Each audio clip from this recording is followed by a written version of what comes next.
There are two main parks located in Madrid, Spain. I just reviewed Parque Warner, and this is my review of Parque de Atracciones. Unlike Parque Warner, this park is located in the heart of downtown Madrid. It actually sits next to a zoo, and so the first thing that you'll notice is as you're going to park, you need to clarify if you're going to the amusement park or the zoo. And this is something we didn't know about, and so everyone was telling us zoo this way, and we're like, what? We're not going to a zoo. We're looking for the roller coasters, and of course we don't speak any Spanish, and so we're like, roller coasters, hoping that that helps. So eventually they directed us to where we needed to go. Parking is free, tips are optional, and you actually don't really see too much of the park as you're walking up. There are two entrances to get to Parque de Atracciones, and we actually entered through the back entrance, which we thought was the front entrance, until we had seen all of the park, and then we exited out the main gate, and we were like, oh, I think we were supposed to come through this gate, not the other gate. We entered through the entrance near the Nickelodeon kids section, which, first of all, we didn't realize that this park had a Nickelodeon themed area, so that was pretty cool. But yeah, you actually, for the most part, you're supposed to enter through the main front entrance, which gives you a great look at the overall park that you're about to see, because everything is so well landscaped. You don't really see that too much as you get towards the back. So as we were first walking in, we're like, yeah, okay, it's all right. And then we entered the main area, which is that beautiful plaza at the main front entrance, and we're like, oh,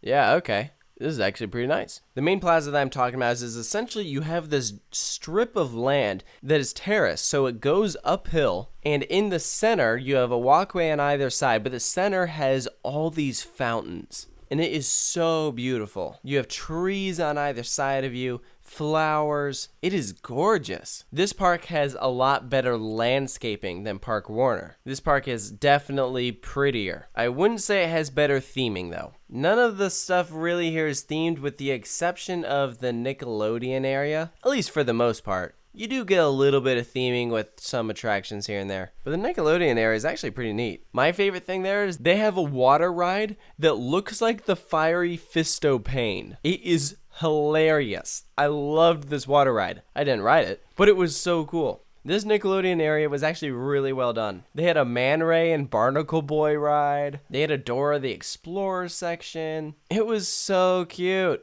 I loved it. Of course, this is coming from a guy who grew up with Nickelodeon. So maybe if you were a Disney person, you wouldn't quite get it, but I loved this kids area. And they do have several family coasters to go along with it. The main coaster here is Abismo. They also have Tornado, which is an intimate invert. Tarantula is their spinning coaster, but the rest of the coasters for the most part are family rides. And actually, I didn't even ride all of the roller coasters here. I missed out on two coasters because it was so crowded when I went. We had to wait in really long lines for everything. By far the longest line was for Abismo. Oh my gosh, this line is horrible. First of all, they only run one train because they have to. You physically cannot run another one on it. But the queue is just so dense. It's just a bunch of switchbacks. There's people smoking in line. It was horrible. And we wanted to do this ride twice because we really liked it. And so we spent probably an hour and a half to 2 hours total in our day stuck in that Abismo queue. So yeah, the queue for Abismo is abysmal. So be aware of that. If you get to this park at opening, my gosh, go straight there. In general, I would say that the queue lines at this park really are not that great. There were several lines that were spilling out onto the midway because they were really long. I mean, reckon it was a really crowded day. But the queue lines in general do not really look that good. Most of them are kind of basic switchbacks. So while I said the park looks really nice earlier, that was kind of mainly referring to landscaping. When it comes to each of the roller coasters, they're kind of plopped down there with the queue strewn in somewhere there, and it just doesn't really look that good. The point is so that you can just wait to ride it. They didn't really put any thought into it. But I'd say for the most part, like, the park is pretty nice. It felt clean. It didn't feel sketchy or anything, even though it was in a downtown area. The view from the top of some of these roller coasters actually gave a pretty cool view. I was impressed. I think probably the best view would be from their Star Flyer. That was one of the attractions that I did not get around to, again, because I said it was really crowded, so I was mainly focused on riding all the roller coasters, which I didn't even get to do that. So I definitely didn't have time for any flat rides or drop towers or anything, but I imagine if you rode those, the view would be spectacular. Now, talking about some other stuff, one thing that is nice is that the park is not super big. And so a lot of the rides are fairly close to each other. You don't have to walk that far to get from one ride to another. And most of the main roller coasters are kind of in one central area.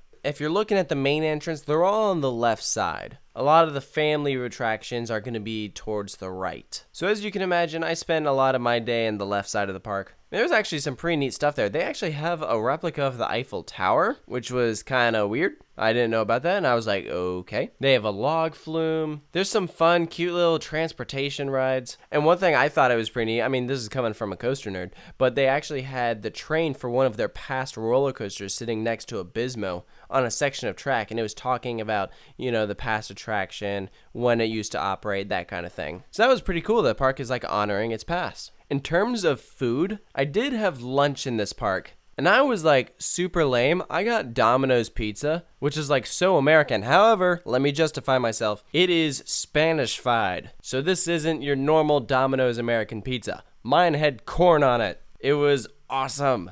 It was actually like really good pizza. So I'd recommend it. I thought it was kind of interesting trying American food in Spain and seeing how it was different. And this was a great example of an American chain in another country that had some of its culture worked into it. And it was good pizza. So yeah, if you go to Parque de Atracciones and you see the Domino's, go get yourself a corn pizza. So to kind of wrap things up, I think this is a really nice park. Abismo is probably going to be the main reason why a lot of you are going to want to come to this park. It is really cool. But the rest of the rides, I would say, were okay. So I don't think that this is a park that you would probably need to come back to consistently unless it was your local park. Like if I went back to Spain, I would probably just do PortAventura and I would not go back to Madrid and the two parks there. I mean, eventually maybe I would do it if they got something really notable. Like they were fine parks and everything. But if you're coming from another country, you probably don't need to come to this park that often. It's not going to blow away your expectations like PortAventura would. But that's just my thoughts on Parque de Atracciones in Madrid. Let me know if you've been here, what you think of this park. And of course, you can stay tuned for more park reviews here at Coaster Studios. I'll catch you guys later.